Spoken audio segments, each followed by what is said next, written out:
In this video, we're going to take a look at some of the different types of videos you'll be able to enjoy in the Coffee Break Club. We'll begin with our 5-minute lessons. These are quick activities to practice different skills, from vocabulary building to reading and translation challenges.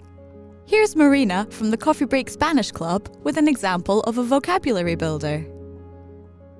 Afirmar, to affirm or confirm. Afirmar. Proponer, to propose. Proponer. And this is the same as the other one. We had exponer, and here we have proponer. So, yo pongo, I put. Yo propongo. We would have to conjugate it the same way as the verb poner, which you know is an irregular verb. Rebatir, to refute or to reject. Rebatir. Advertir, to warn or to advise. Advertir. Watch out with this conjugation because it changes a little bit as well. We would say, yo advierto, tú adviertes. So this is a radical change in verb. We also have insinuar, to insinuate or to imply. Insinuar. Okay, it's time for a little practice. Here we are going to have 3 anagrams of words that we have just seen in our lists. See how many you can figure out in 10 seconds. Here you are, your anagrams, and the 10 seconds.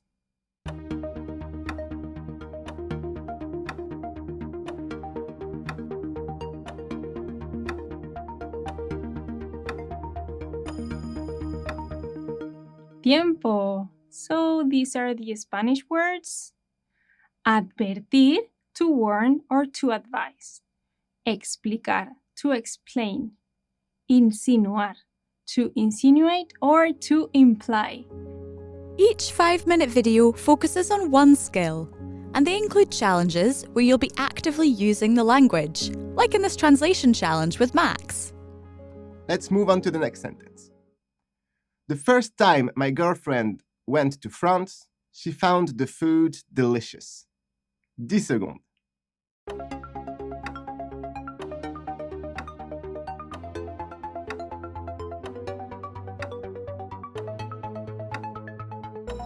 Les 10 secondes sont terminées. La première fois que ma copine est allée en France, elle a trouvé la nourriture délicieuse. La première fois que. So time can translate to temps or fois. Here it has to be fois. When it's about once, twice, 3 times, the first time, it's always fois. La première fois. Then we need que, that is not necessary in English. The first time that or the first time is the same. In French, you need que. La première fois que. Ma copine est allée. Here we have passé composé using the auxiliary verb être, so we need the agreement on aller. At the end of aller, we have an extra i because ma copine is feminine singular. En France, France is a feminine country because it ends with an i, so we use en France. Elle a trouvé, this time passé composé using avoir, elle a trouvé, so no agreement. La nourriture délicieuse. Délicieuse is feminine because la nourriture is feminine. Super! Excellent! Next up, let's take a look at our discovery videos. These will help you to do some listening and reading practice and learn something interesting from somewhere around the world. Here's Maurizio from the Coffee Break Italian Club with an example. In our discovery videos, we take a look at interesting facts or location from all across the world. Allora, se siamo pronti, andiamo alla scoperta del mondo insieme. Today's video is about bananas, and it's called Banane Incredibili. Let's look at the text together to understand why they are so incredible. Le banane sono un frutto delizioso che piace a molte persone in tutto il mondo. Ma sapevi che esistono anche le banane blu? Questi frutti dal colore particolare, chiamati anche banane hawaiane, sono coltivati alle Hawaii, in America centrale e nel sud-est asiatico. After the reading of the text, we go through each sentence together, helping you understand everything. Le banane sono un frutto delizioso che piace a molte persone in tutto il mondo. Notice here how delizioso agrees in gender and number with frutto rather than with banane. In fact, we're saying bananas are a delicious fruit. That's why delizioso, it's in its singular masculine form. Che is a relative pronoun that we can translate as which or that. It helps us link two different phrases together. Here we're saying that bananas are a delicious fruit, which or that many people in the world like. Remember that the verb piacere is a bit peculiar in Italian, because in Italian we don't say I like something, but we're actually saying something is pleasing to me.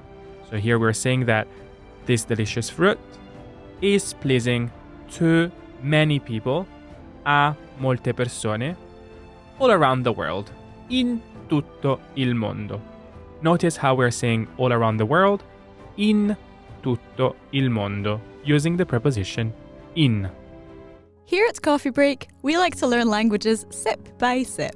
So let's take a look at the next category of videos in the club, which are the perfect way to learn and improve your knowledge of grammar. SIP stands for Study, Investigation and Practice, and that's exactly what we do in these videos. Here's Olivera from the Coffee Break German Club with an example. Let's start off with the study section of this video, where we'll take a closer look at the grammar. There are different ways to negate in German, and the simplest form is nein. This is used as an answer to yes or no questions. It's the equivalent of the English no. Now let's take a look at the second one. We also have nicht. We use this one to negate adjectives, verbs, or adverbs. It's basically the equivalent of not in English. Don't worry, we'll take a look at some examples in the investigation part of our lesson for some more context. And the last one is kein. Kein is basically the opposite of ein, or of our indefinite articles. It's used for nouns. And because we're using it to negate nouns, we need to agree it according to gender and case. Now, as I mentioned, there is a separate video on kein, and you can just search for it in the club or look for the description of this video. Okay, und weiter geht's. That's it for the study section. Now let's continue with our investigation part of the video, where we're going to look at some examples to see this grammar in context. So the simplest example is by looking at nein first. Louis, kommst du heute mit ins Schwimmbad?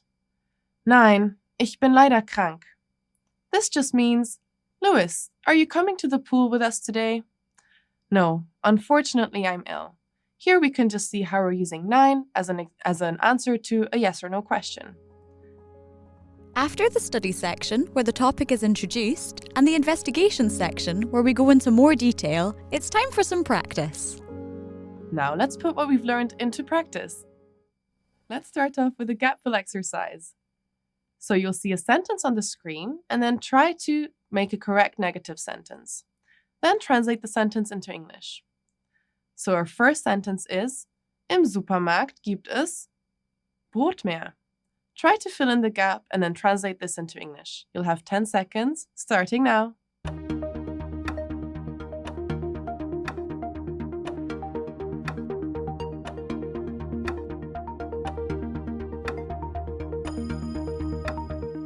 Und die Zeit ist rum. Well done. Let's take a look at that.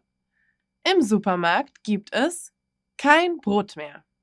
So we're negating das Brot, which is a noun, which is why we're using kein. This is in the accusative because we have this typical es gibt, or im Supermarkt gibt es construction. So because it's in the accusative and neuter, we have kein. There's no more bread in the supermarket. That's the correct English translation for this. As language learners, we love to travel, and travel is the theme of our next category. In our postcard videos, our travelling coffee break tutors send each other postcards, but they don't reveal the location. That's up to us to guess from the clues provided. Let's have a look at a French example. Je m'appelle Pierre Benoît et Max m'a envoyé une autre carte postale que nous allons découvrir ensemble. C'est l'occasion d'apprendre et de consolider votre français. Il y a aussi le fameux défi et il faut donc deviner l'endroit où se trouve Max grâce aux indices dans le texte de la carte postale. Alors, c'est parti. Où est Max aujourd'hui? Salut Pierre-Benoît. Il fait très froid ici, mais je m'éclate. Hier, j'ai fait du ski de fond sans même quitter la ville. Aujourd'hui, j'ai visité le vieux port et j'ai goûté de la poutine pour la première fois.